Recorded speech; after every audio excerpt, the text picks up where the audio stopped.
మన శరీరంలో మెదడు అత్యంత శక్తివంతమైనది, ఒక సూపర్ కంప్యూటర్గా చెప్పుకోవచ్చు. ఎందుకంటే మనము చేస్తున్నాము, మనము పని చేస్తున్నాము.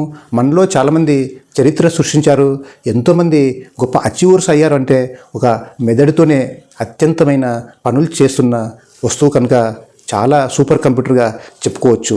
ఈ సాఫ్ట్వేర్ని, మెదడు అనే సాఫ్ట్వేర్ని మనము బుక్స్ రీడింగ్ ద్వారా కావచ్చు, గొప్ప వ్యక్తుల అనుభవాల ద్వారా కావచ్చు, చరిత్ర పుటల ద్వారా కావచ్చు, ఎప్పుడూ అప్డేట్ చేస్తూ ఉండాలి.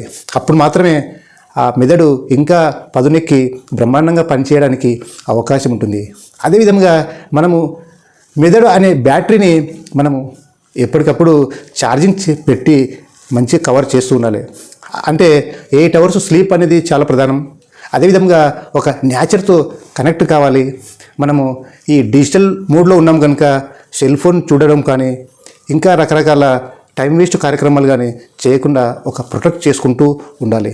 అదేవిధంగా మన మెదడు అనేది ఒక హార్డ్ డిస్క్ లాగా కనుక ఒక మెడిటేషన్తో మంచిగా సేవ్ చేస్తుండాలి. అదేవిధంగా మార్నింగ్ వాక్ కావచ్చు, యోగా కావచ్చు, జాగింగ్ కావచ్చు, విజువలైజేషన్ కావచ్చు, సెల్ఫ్ టాక్ కావచ్చు, ఈ విధంగా మనము మెదడు అనే హార్డ్ డ్రైవ్ని క్లీన్ చేస్తూ గొప్ప సాధనంగా మనం ఉపయోగించుకుంటే అది ఒక సూపర్ కంప్యూటర్ లాగా మనకు ఉపయోగపడి ఎన్నో అద్భుతాలను సృష్టించడానికి ఎంతో అవకాశం ఉందని, దీనికి సంబంధించిన ఫుల్ వీడియో డిస్క్రిప్షన్లో ఉంది, చూడండి.